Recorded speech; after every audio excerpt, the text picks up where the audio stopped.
সমুদ্র আমার কাছে কেবল একটি স্থান নয়, এটি আমার কাছে এক টুকরো প্রশান্তি, এক টুকরো ভালোবাসা। এই ভালোবাসার টানেই দীর্ঘ অনেক বছর পর আবারও চট্টগ্রাম সমুদ্র সৈকতে আসলাম। সমুদ্রের কাছে এলে আমার কাছে মনে হয় জীবনের সব ক্লান্তি আর চিন্তা কোথাও যেন হারিয়ে যায়। প্রত্যেকটা ঢেউ যেন নতুন করে বাঁচার সাহস দেয়, নতুন স্বপ্ন দেখায়। বিশ্বাস করবেন কিনা জানি না, আজকে যখন সাগর পাড়ে আসলাম, আসার পরে দূর থেকে বেশি আসা সাগরের ঢেউয়ের গর্জন, লবণাক্ত বাতাসের স্পর্শ আর দিগন্ত জোড়া বিশাল জলরাশি আমার কাছে মনে হয়েছে মুহূর্তের মধ্যে আমার মনটা একদম শান্ত করে দিছে। এখানে কোনো অভিনয় নাই, কোনো কোলাহল নাই, শুধুমাত্র আছে প্রকৃতির অকৃত্রিম সৌন্দর্য আর একরাশ প্রশান্তি। যে যার মতো সমুদ্র বিলাস করতেছে, কেউ গোসল করতেছে, কেউ ফুটবল খেলতেছে, আবার কেউ ছবি তুলতেছে।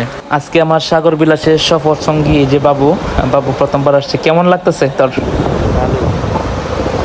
ভালো লাগতেছে। ও বলতেছে এত বড় সাগর, সাগরের বিশালতাই তো সাগরের আসল সৌন্দর্য। আচ্ছা বাবু, তুই কি এর আগে সাগর দেখোস নাই?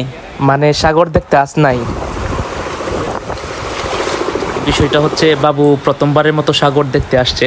এখানে আসার পরে সে সাগর পাড়ে অনেকক্ষণ দাঁড়ায় রয়েছিল চুপচাপ, আর আমি তার চোখে মুখে লক্ষ্য করলাম এক ধরনের একটা বিস্ময়ের ছাপ। তার এই চাহনি দেখে আমার কাছে মনে হয়েছে এরকম সে একটা অজানা ভালো লাগার জগতে হারায় গেছে।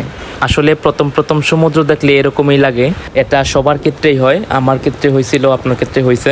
আবার কয়দিন পরে যখন বাবু তার শখের নারী নিয়ে আসবো এখানে, কোনো হয়তো এরকমটাই ফিল হবে। কি কস? উফ, কি সুন্দর পানির গর্জন, দেখতেই ভাল লাগে। কি কস বাবু?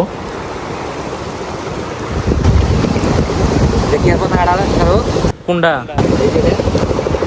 এটার বিষয়ে আমি সঠিক জানি না, তবে এটা হইতে পারে এখানে যারা মাছ টাছ ধরে তাদের কোনো একটা এরিয়া হবে হয়তো।